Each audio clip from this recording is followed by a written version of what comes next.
Traveling the Vortex.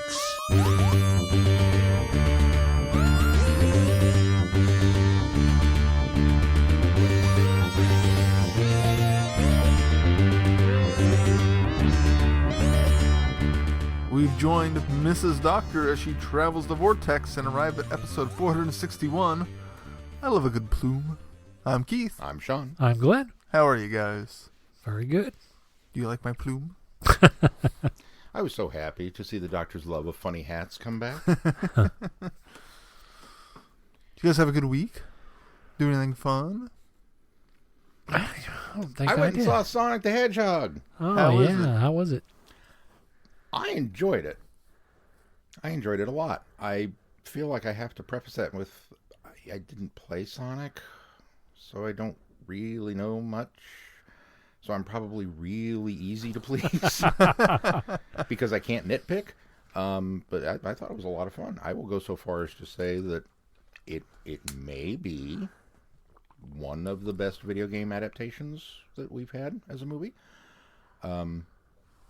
It's fairly standard. You know, there's nothing super outstanding in it. But I think by nature of the fact that it's a video game movie that didn't suck, that may have helped elevate it up to it. Yeah, that was really enjoyable. You know, it's like Mortal Kombat. Caitlin went and saw it Saturday with her friends and said she really enjoyed it. So, and she played Sonic. So, Oh, well, that's good. yeah, It did really well at the box office, so you can expect a sequel. yeah, it opened better than Detective Pikachu, which is saying something. That's kind of what it reminded me of, actually. That same level of, oh, that was all right, you know. I think Mason and I are going to go tomorrow night. It's not one I really plan on seeing. Maybe if I see it at the library, I'll grab it.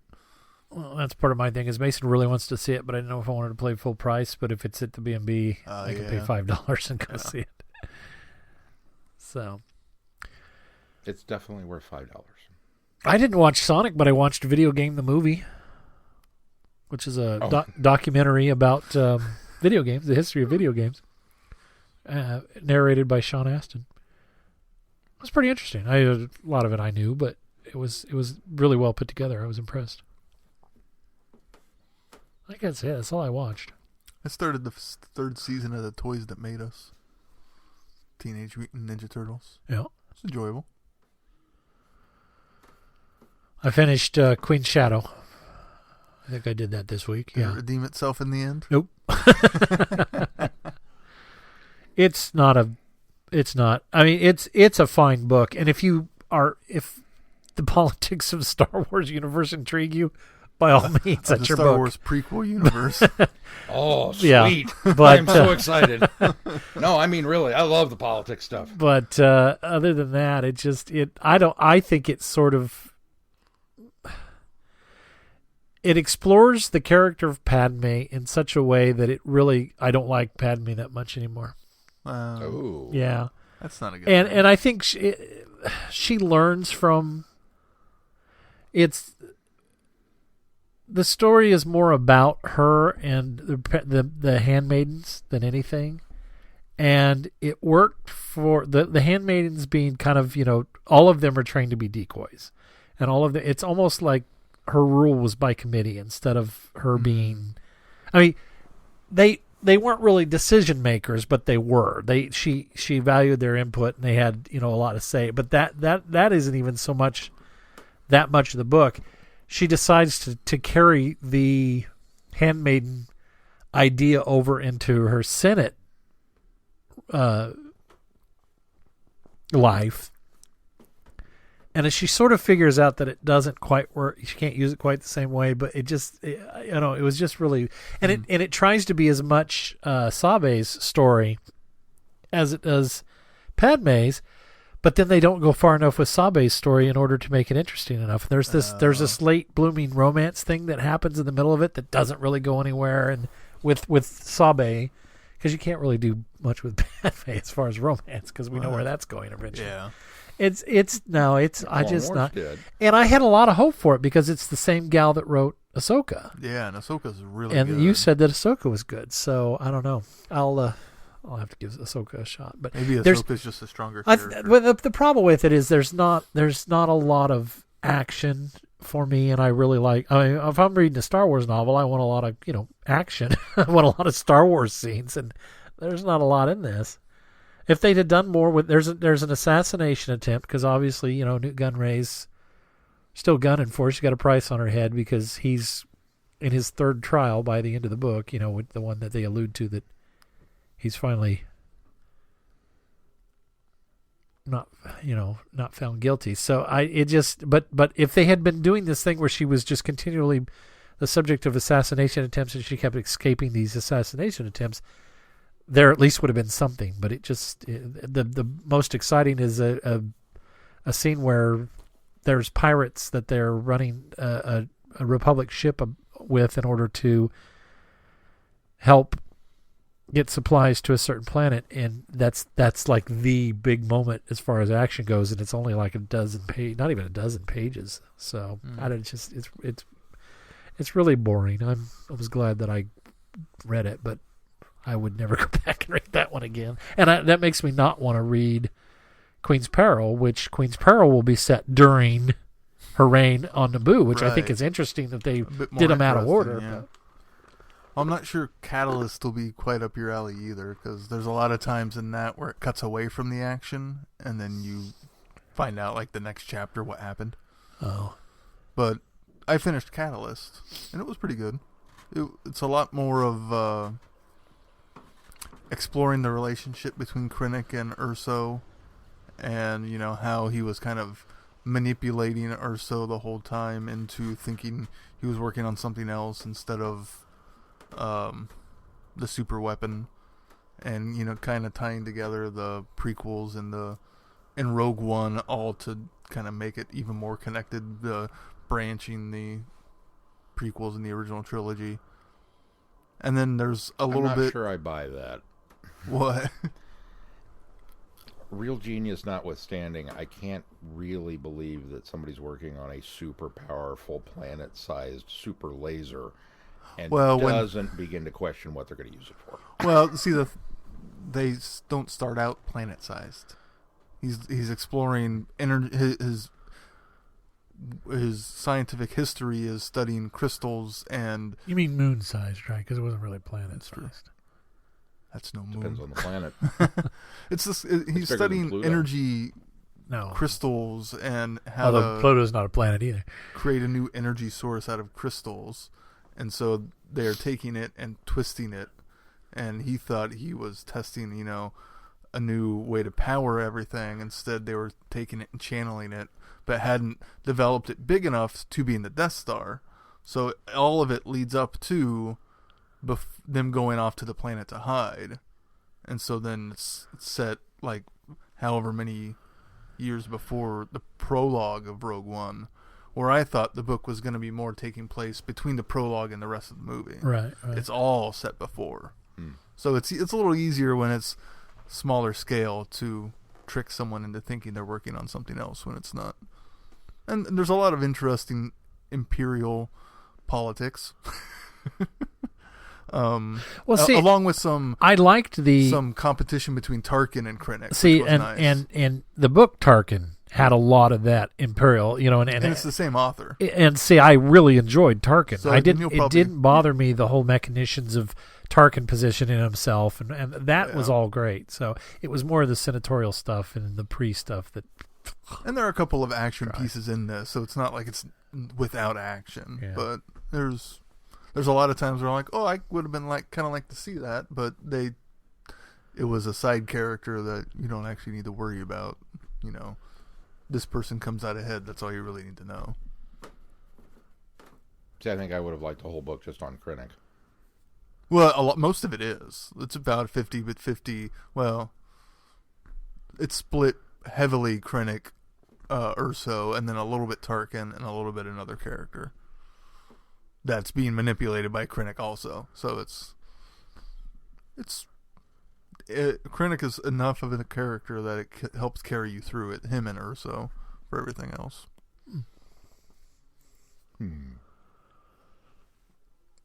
I did not read a Star Wars book this week.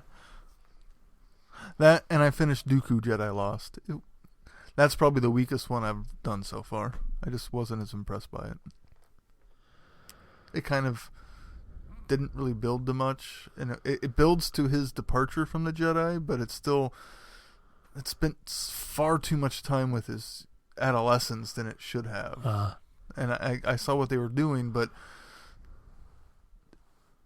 how they had him depart seems like, because there's such a chasm between, because it's all about his family, and so there's time he spent communicating with them as a youngster before he even becomes a Padawan, and then a little bit as a Padawan, and then he cuts contact with them for like 40 years, and then all of a sudden he's back when, he decides to leave the Jedi Order for his family, and it's a little hard to swallow. It should have been a little bit more spread out through his timeline.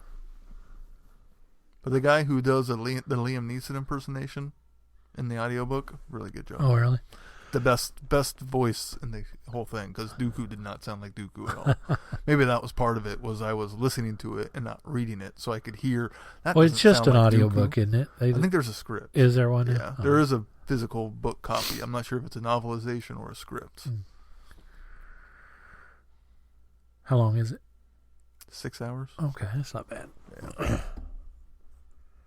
Once I kind of knuckled down and listened to it and stopped getting distracted by podcasts, I got through it pretty quickly. Cool. Anything else? Nope. All right. Well, let's move on to news. Well, Gallifrey 1 convention was this past weekend, and one of the guests, producer Tracy Simpson, revealed that pre-production for Series 13 is going to begin in June, and filming will start in September. So that seems to indicate, according to most people, that we probably won't see a new series until fall 2021. Now, of course, there was a special that was talked about having filmed that will probably air between this series and next. When does the shooting start? September? Of this year? Yes. Why are they extrapolating that it's... Because the last 2 seasons took about 9 to 10 months to complete. I guess they're really... I think it'd be more summer than They're very special fall. effects heavy now, so... Yeah. And longer episodes, so, Oh, they're doing longer episodes next season? This compared to, before Chibnall took over. They're longer episodes. They're supposed to be a little longer. Oh, anyway. thanks. I mean, we're just talking mere minutes, though, so... Yeah. Well, Depends on the episode. A 50-minute episode. As opposed to a 45-minute episode. Yeah. I mean, that's not a bunch, so... Or a 55-minute episode. We haven't had very many of those. Spyfall, I think both of those were in the 50s, but everything since then's been about 45 to 49. That seems like a long time, though, still, if they're assuming that it's going to be the fall of the following You would, year. if this filming takes 9 to 10 months to complete, who knows how long post-production would take. Yeah. I mean, it could easily Still be not summer. as long as we had between season 11 and 12. Yeah. Chibnall taking the Sherlock approach to making a TV show. You'll get it when we're done. Well, that's how he did Broadchurch, so... Yeah, that's true. Yeah. Because it was at least a year or 2 in between each of those seasons. Yeah, but that's typical of the UK Yeah. broadcast or scheduling. Is they take their time and they don't necessarily do them on such a stringent schedule as we do in the US. So. Well, good on them. Yeah. That's why Jodie had to say a couple weeks ago that she's sticking around for 3 because it was going to come out that they were already going to start shooting 3 soon. Yeah. And our other bit of news, Big Finish has announced the next box set line for the 8th Doctor called Stranded, and it's going to feature a familiar old face as the curator. Yay! That'll be fun. Yeah. I'm looking forward to see how they're going to handle it. So the synopsis, it reads, the TARDIS is gone, stranded in one time and place. The Doctor, Liv, and Helen seek refuge in Baker Street, but the house has changed. They now have neighbors, not all of them welcoming, and someone has a dire warning for the future.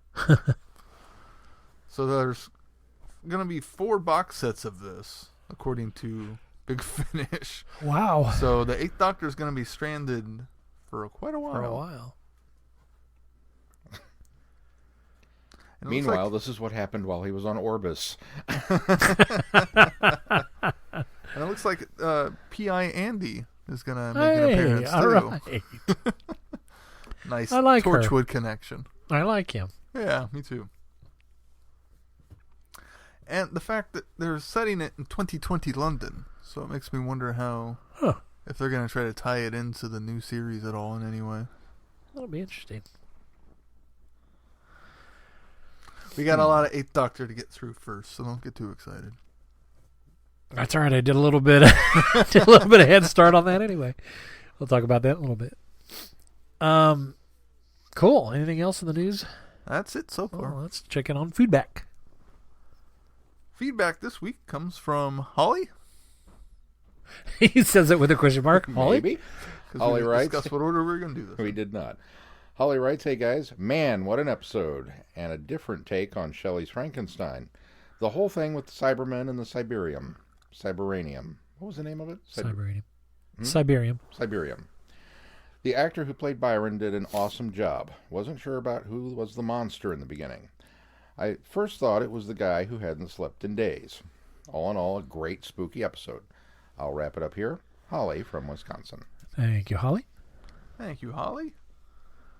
And next up in feedback is Jamie. Jamie writes, "The lone Cyberman arrives.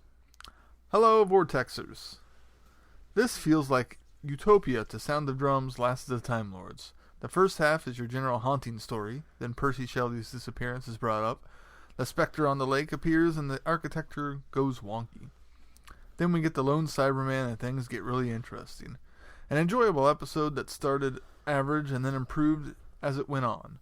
I'm really looking forward to the finale. Does this clash with the Big Finish Mary Shelley stuff? Probably. Is it possible to integrate things? Maybe. Still very enjoyable story that I found to be one of the best. Jamie." Thank you, Jamie. And then he sent in another bit of continued feedback about this one. Hello, Vortexers. Episode 8 continued. Thinking more about this episode and find it feels a bit like someone combined Mary's story and the Silver Turk.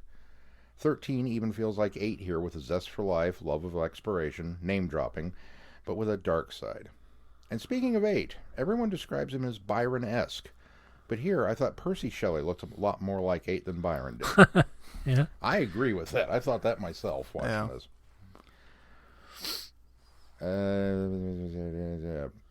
Byron, I also thought the male guest stars in the episode were very well done. Byron especially was very memorable. Meanwhile, the female guests were difficult to tell apart. I honestly couldn't tell Mary and Claire apart. And when you have a story about Mary Shelley, she ought to be standing out and memorable. Finally, this is an excellent excuse to put the Big Finish Mary Shelley stories on the stories. The Big Finish Mary Shelley stories on the schedule. Jamie. Thank you, Jamie. Thanks, Jamie. They are on the horizon. Again, we still have a lot of 8th Doctor to get through first. Very true. Well, yeah. The Mary though Shelley stuff, I think, can be done anytime. It's not... in fact, I think the Mary Shelley stuff, I think, is particularly earlier than from the impression I get from some of the research I did this weekend, is earlier than even what we're doing now. So, yeah I think in the timeline, I think... it's technically before Charlie, isn't it? No, it's after Charlie. Okay. Well... So it's between Charlie and Lucy. I was of the impression it's before Lucy for sure. Charlie. I don't believe it's before Charlie.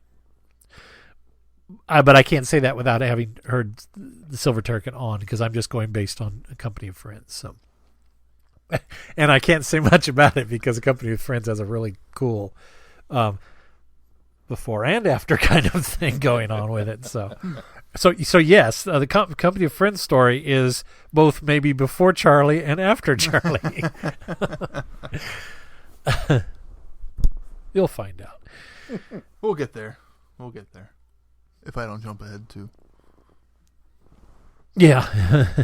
Well, I think I'm going to go ahead and, since I did listen to the Company of Friends Mary's story, just because it piqued my interest after watching this. I wanted to see, and I also I had the reason I had done it is because. By the way, we'll just jump into our review here, but since we're taking off that way, right? We're done with feedback. Yes, we're done with feedback. You want my synopsis? Real quick though, there is a Radio Times article out there that I think you should read if you haven't read it yet, called "How Doctor Who: The Haunting of Villa Diodati Contradicts Canon, but Also Doesn't," and I'll explain a little bit why the article goes into saying that it doesn't. But go ahead with the summary. Nobody mentioned Frankenstein. Nobody interfere. Nobody snog Byron. Should be easy, right? The Doctor and gang arrive at the... I'm not going to try to pronounce that. On the night that inspired Mary Shelley's Frankenstein. The plan is to spend the evening soaking up the atmosphere in the presence of some literary greats. But the ghosts are all too real, and the Doctor is forced into a decision of earth-shattering proportions. Did you skip over Villa Diodati? Is that what you were Yes. skipping over? Oh, Yeah. I think that's a relatively easy word. Diodati? I think it's Diodati. But, Diodati? yeah, or maybe it's Diodati. No, it's Dio. Diodati. You know, like the band. Dio. Dio. I done. I enjoyed this one. Dun, dun. I Yeah, really liked this this. was a good one. It was a good story. I liked all the characters. I thought they were very appropriately portrayed for the time period, from what I understand, or at least what you come to expect from historical television of the time period. Good addendum. And then, of course, the giant reveal of who the ghost really is, I Right. thought was fantastically done and so well realized, and the design of the lone Cyberman was absolutely fantastic. I thought he looked so good, so creepy, and a little bit Borg, but that's okay. A little bit bored. Borg. Oh, Borg. Oh, Borg. I thought you said Borg. bored. You said bored too. It's like, well, maybe. No, he was full of emotions. He was more emotional than David Banks. I mean, come on. Chibnall said in an interview this week that Maxine Alderton, that wrote this, she actually knows a lot about the situation that took place there. She'd studied this. She studied really? Percy and Shelley and all this, and that she stayed very true to the real story. And from what I know of that particular 3 days in 1812, I think it was. It was pretty true to the. I mean, obviously, the Doctor didn't really show up in real life. You can't prove that. But a lot of the history in there is very somewhat accurate, which I thought was interesting. It felt like it was 1816, not 1812. relatively authentic. Yeah.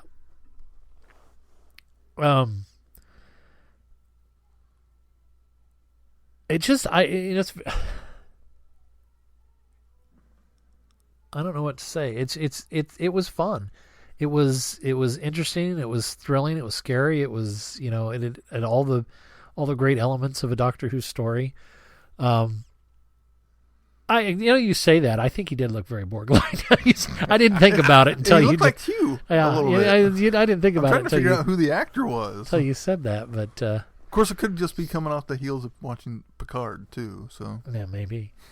No, it was a really good story. It was intriguing. I like the idea of this happening and the Doctor deciding she's going to bring the companions to this place to it's her doing her thing, showing sightseeing, and then ended up being somewhere where something goes awry. I think she'd learned by now. Do you think the Doctor stands at the console and has a nifty idea for a journey and plugs in the coordinates, and the TARDIS says something, anything, and she says to herself, what could possibly go wrong? Come on. Do you think that's a common every single time. Every time, yeah. What could possibly? And at what point is there not somebody standing there going, "Really? You can't say that because then something will go wrong." It really builds on the mystery. I was curious as to why, Percy Shelley wasn't there. And it was interesting that, the history says that, he was there for those, 3 or 4 days that they were stuck in the villa. And so him not being there was kind of weird. And I liked that the doctor was surprised, why is, where is he at? And he's not there. There's some scholars that have alluded to the fact that Percy was a bit manic and a bit mad, and I liked how this kind of gives an explanation for why he was. History dictates that it was drugs. He was he was always taking opium or laudanum back then, and had poor side effects, and he was also a devout atheist, and was also often called out for blasphemy. But I like how this puts a face on maybe the reason behind why he was the way he was. I like the fact that the Cyberman is potentially the inspiration for the Frankenstein monster. Yeah, I really liked how they handled all that. I like that she's looking into his, the morality of his soul, and she brings up the fact that he spared her son, so that that's why she knows there's some conflict in there. Well, he kind of turns that on its head as well, but I like that. I like that she calls him a modern Prometheus. I thought that was good because it's the subtitle of the book. So Frankenstein. A lot of great little elements. I like Byron. I think was a little bit even more of a womanizer than history portrays him as. But I liked the character. I thought it was well done. Claire Claremont was just kind of there, but I think she was just kind of there in history too. She's in history. She's the one that convinced the Shelleys to go to the house, and the reason being is because she was having an affair with Byron in London prior to that, and she wanted to continue to pursue her relationship with Byron, and so she convinced the Shelleys to rent a house near the villa. That's why they all ended up there that weekend. I liked the Polidori, Dr. Polidori characterization. I like the fact that the guy that is known for writing the horror story, The Vampire, is a guy that can't sleep at night. I thought it's an insomniac. I thought that was kind of an interesting thing. I don't know. What you guys jump in here? I'm kind of rambling because there was just a lot of great things about it that I really super enjoyed. You haven't talked much, Sean. There were a lot of great things. Everything that you mentioned, obviously, is high on the list. And it's the type of episode that this kind of goes back to the way back when we had the discussion about Abraham Lincoln Vampire Hunter. That I love these kinds of alternate histories where we play mostly by the rules and mostly by the facts of the established history, but we're going to postulate a couple of things and throw it out there as like, well, you can't prove that it didn't happen this way. I love that kind of stuff. So everything that came up with, here's a little piece of the Frankenstein story, here's a little piece of this, here's yes, all of that was fantastic.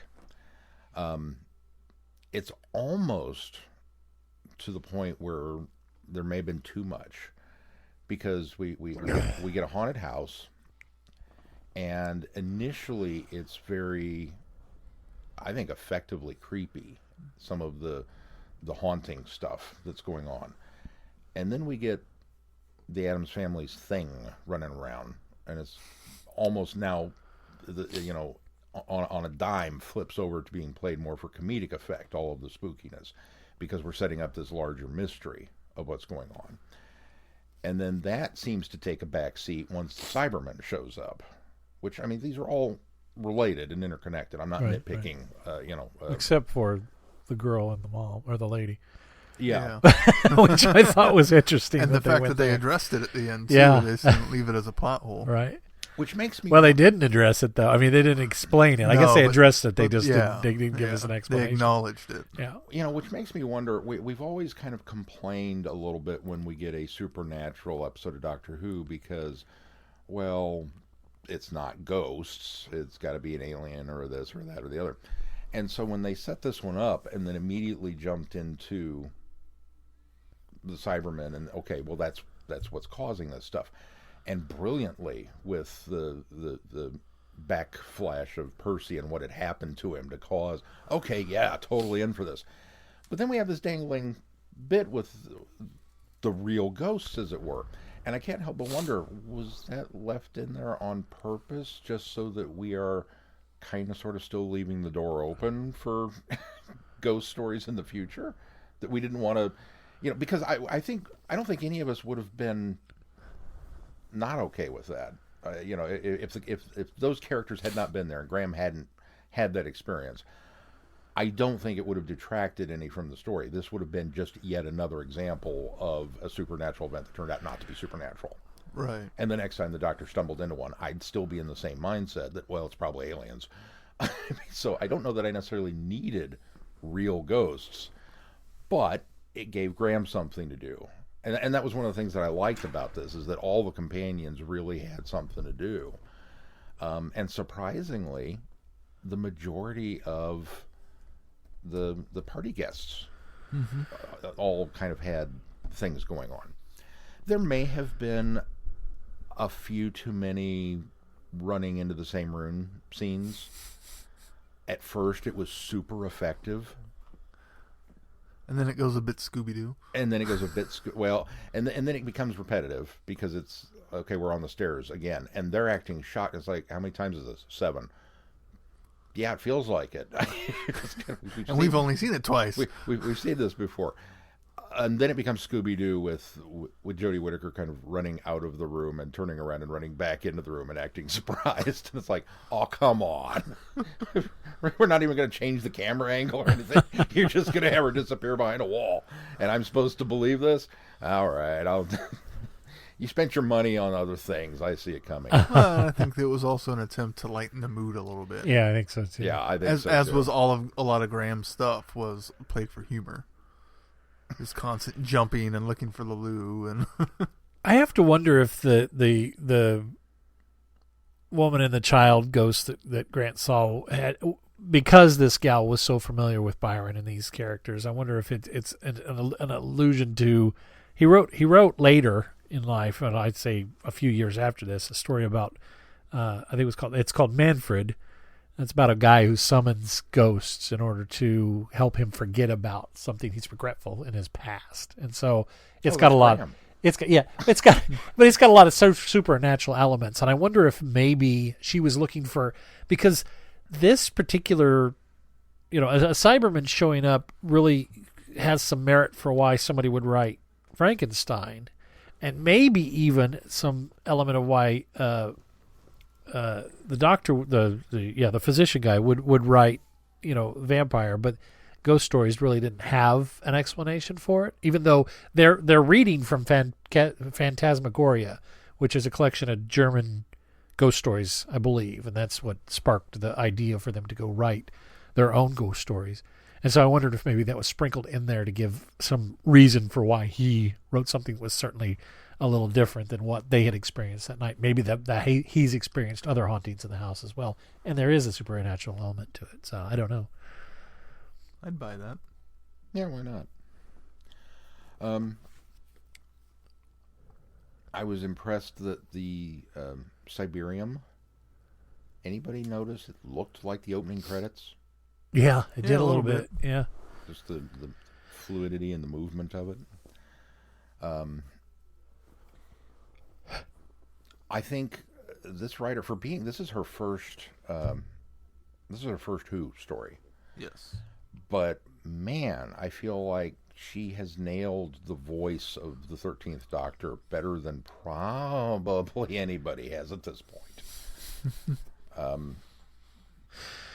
Well, that's what's also great about how she portrays it is she pulls in I don't know how much of it was written and how much of it was pulled from Jodie's performance, but the way she reacts to the Cybermen of not wanting to lose anybody else to it, you immediately think of Bill.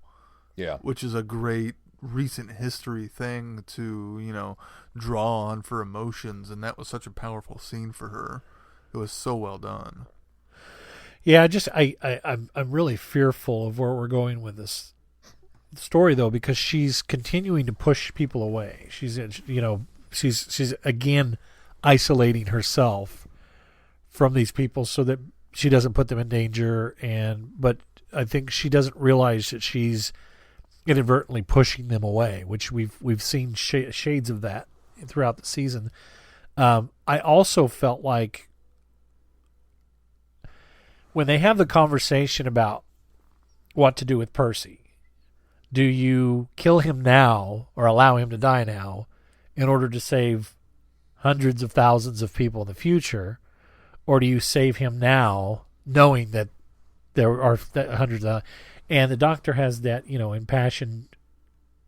In fact, she berates Ryan for having his opinion. And I almost felt like he didn't deserve that speech from her.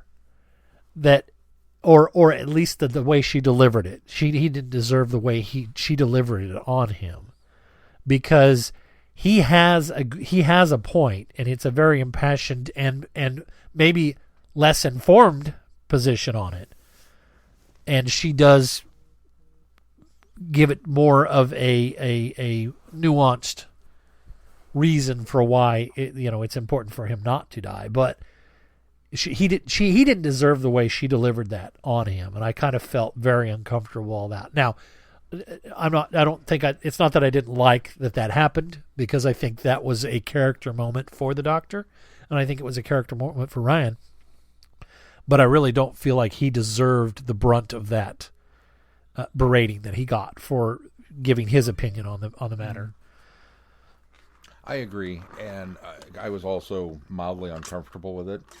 And when it started, it was, this is our speech moment, because every episode this season has had a speech. But then it kind of went into and tangenting off into the, this relationship is a mountain, and I'm at the peak, and okay. I mean, I get it, but kind of harsh. Yeah. But I think that. I don't know. I there's a couple different ways that I can try and rectify it, and so often as time travel fans, we get into this scenario, we get into this argument of, well, what if we just killed Hitler when he was a baby, or what if we did this, or what if we did, and obviously Doctor Who has had that moment several times now, most notably with Davros. So what if you just let him go? And I think it's in our nature as humans to kind of postulate that. And the Doctor being the Doctor, and especially being post on the other side of Davros, I don't think that's something that they can really entertain ever. And so I don't know if her reaction to Ryan was so much at the question being raised yet again, or if it was at humanity in general, and he just kind of happened to be standing in front of her. Well, and this seems to also be a Doctor that isn't willing to let someone be sacrificed for something else, like the 12th Doctor would. Right. She wouldn't have let the Dalek antibody kill the one guy, or would have done the very best to try to stop it, right, as opposed to let him die because he was going to die anyways and learn something from it. Right. It's such a different characterization for her that that's kind of how I also took it. Was it's not just the future impact of this important person, but it's one person's life. It's worth saving also. Right. And she's not wrong from the standpoint that this particular moment in time is... I don't know if the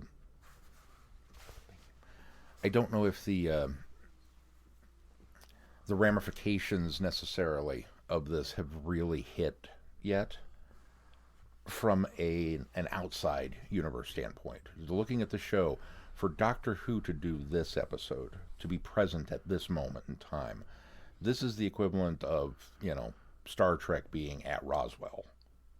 That kind of momentous, because this is the night science fiction was born, for all intents and purposes. Sure. Yeah. Even though the vampire stuff is a little more horror, and Frankenstein certainly has elements of horror to it. So, you can technically say, okay, both genres kind of were really the modern era of this. Well, I would say science fiction fantasy. Okay, there you go. That's And that's Doctor Who is certainly in that camp, with its elements of horror and its science fiction and its fantasy. So the show itself owes its existence to this night, which is very meta. But I just think that's really cool that they were able to bring this together and do it in such a way that this is how it's presented. So there's that element to it on top of everything else. But one of the things that bothered me is we get the last Cyberman, and he shows up and does his bit, and it kind of becomes I don't want to say standard, but it's okay, this is the problem now, we've got to solve this problem. And well, we've got Percy, what if we kill him? Well, we can't do that. And then ultimately the Doctor's decision is just kind of like, okay, here, you can have it. I'm going to make this decision. I'm going to save him and free that up. And then we'll deal with it later. Now, the show has done that, obviously, a lot. Yeah.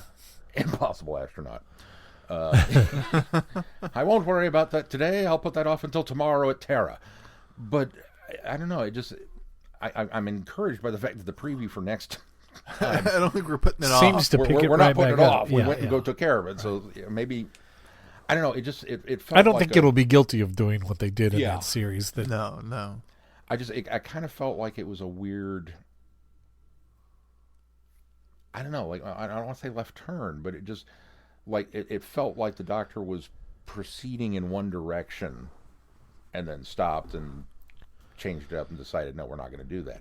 But if you look at it in the context of the meta, the show owes its existence to this moment, there's so much of the future that science fiction inspires that maybe the Doctor knows that humanity won't get there if we don't have this moment. Hey, there's so many possibilities of it not turning out that way. yeah. I also thought it was kind of interesting that she touched on the kind of the Back to the Futuring, that, Orion, it's not just their existence, it's yours. The universe that you come from won't exist anymore. All right, now are you speaking kind of sort of metaphorically, or are you saying that he's going to start to vanish if this happens? Yeah. I don't know. It raised some really big questions. Yet again, it was another one of those episodes that I almost wish had been longer. Not necessarily needing a second part, but just I felt like we could have done some more fleshing out of some of these people and given them a little more oomph.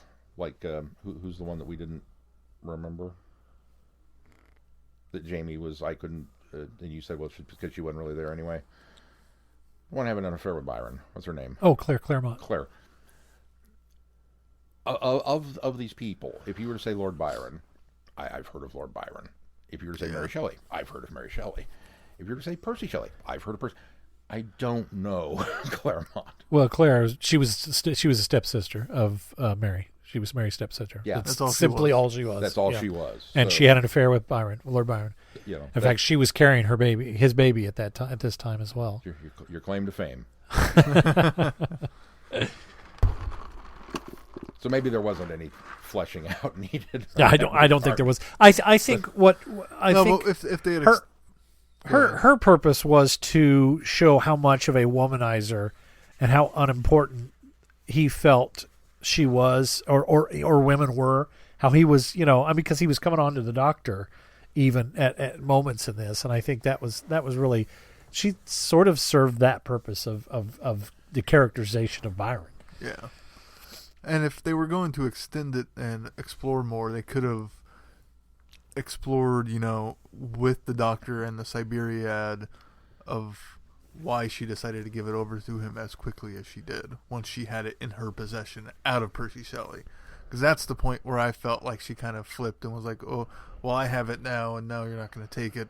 Oh, well, here you go. It felt like it could have been drawn out and explored a little bit more there, more than anything else. Yeah, I would agree. Well, and it would have been cool, too, to have some maybe Nightmare and Silver flashbacks. Yeah. This isn't the first time I've had the Cybermen in my head. Or, did she make a backup copy in her head while she had it? I mean, who knows what Yeah. What she bit has of two cleverness. brains, apparently. Yeah. Who knows what bit of cleverness the Doctor's going to come up with. But I also thought it was really interesting that once again, we got a line that seemed to indicate that things were amiss. The last Cyberman says something to the effect of, I will burn your existence, or this reality, or there was another one of those aha moments that I really feel like they're breadcrumbing us to this inevitable conclusion that, no, this isn't what you think it is. Maybe. Because I do remember that line. I didn't think anything of it at the time, but I do remember him saying something along that lines. I don't remember that line.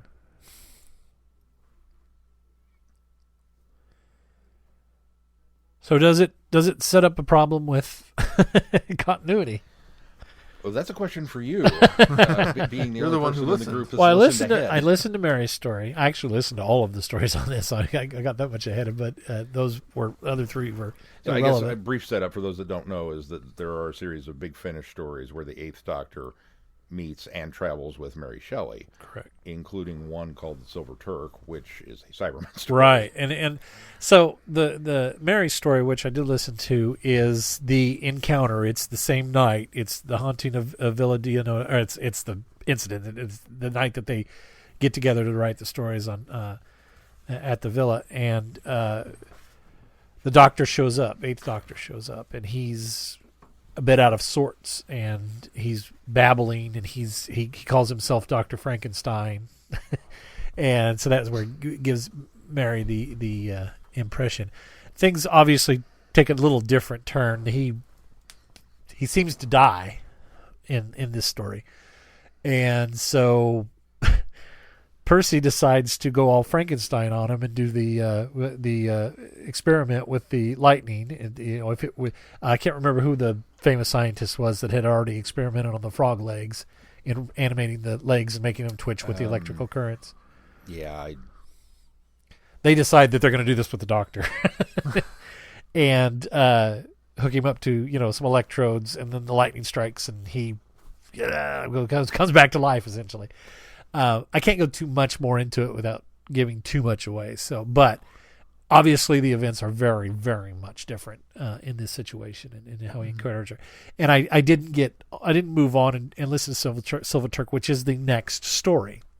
But it does at least give the impression, from what I read, that her Mary encountering the Cybermen in that story also might lend to the fact of why she the wrote Frankenstein, or at least was an influence on the Frankenstein monster.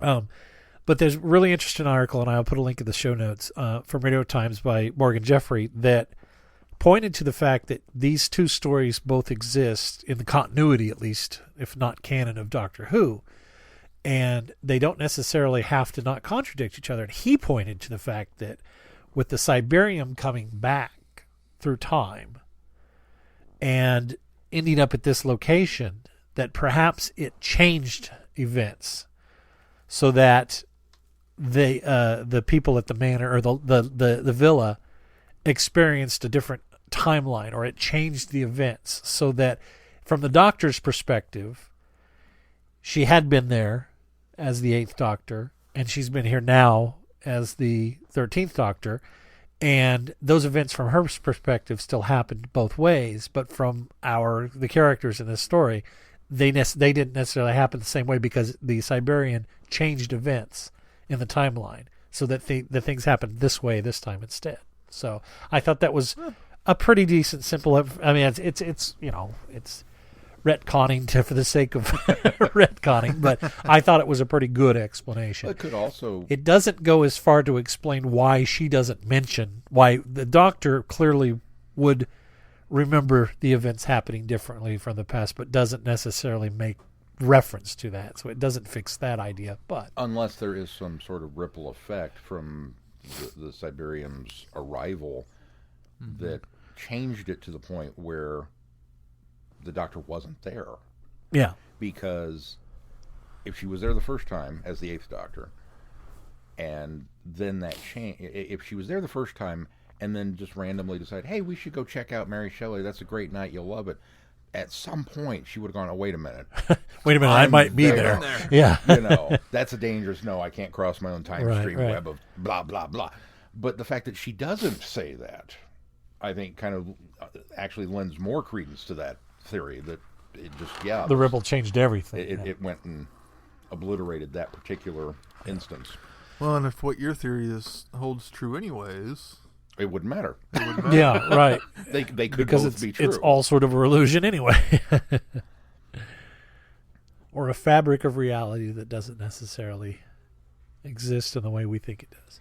That was the one thing I felt like maybe they'd missed a trick. When the Cyberman reached out the window and was struck by the bolt of lightning, I was like, oh, this is great. You're getting all the Frankenstein elements in there. And Mary wasn't there. She didn't see that. Yeah, I was like, oh.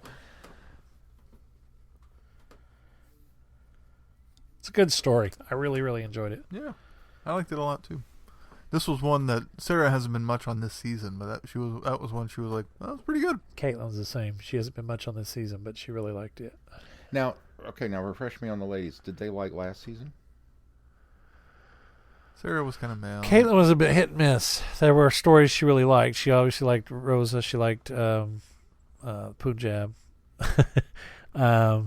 And I think there was one or two other stories in there. The Witchfinders. I think she liked that as well. Okay, but so she kind of fell she in line liked with the historicals. She fell in line with us as far as yeah. the ones that she Well, liked. you guys. I think I was a little more forgiving on most of the season, but except for that stupid Scandinavian one. What was that called? It Takes You Away. Yeah. Not Kerblam. Yeah, I think I was a little more forgiving on Kerblam than you were. Maybe not you. I think you were. You were kind of you were medium, middle of the road. So yeah, no. So, but Caitlin's she's been a little more lukewarm on it this year than she even was last year. But she did end up liking this one. So. I think this season's been a little darker than Sarah tends to like in general. So, although I was surprised this was one that she did appreciate because it was really the dark. darkest of all of them, probably.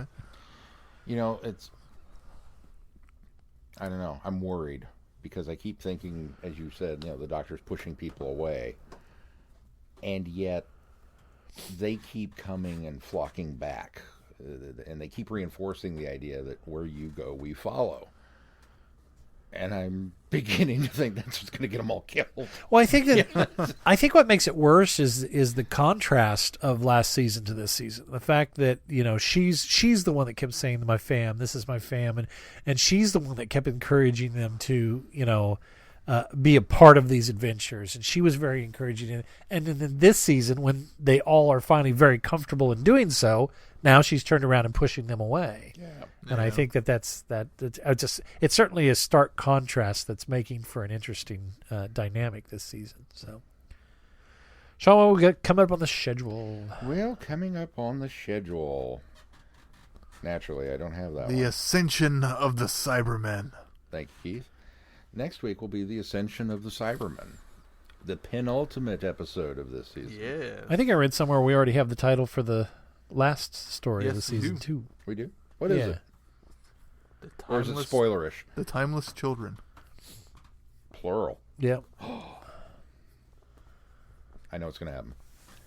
It's going to be a little blonde girl and a little black girl standing underneath a vortex on Gallifrey.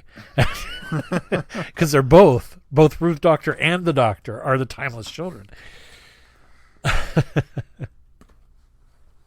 Spoilers. So that's what you have to look forward to, and I'm very sad because there's only 2 more episodes, and then we have to go back to doing other stuff. And that other stuff is posted on the website. So if you are curious, go check it out. Now, while you're there, please consider clicking on our Patreon link and consider supporting us. And for those of you that already support us, we thank you very much. And remember, you can send feedback and comments to feedback@travelingthevortex.com by clicking on the Send Feedback link on the website. Anything else before we close this one out, fellas? All right. Until next time, I'm Glenn.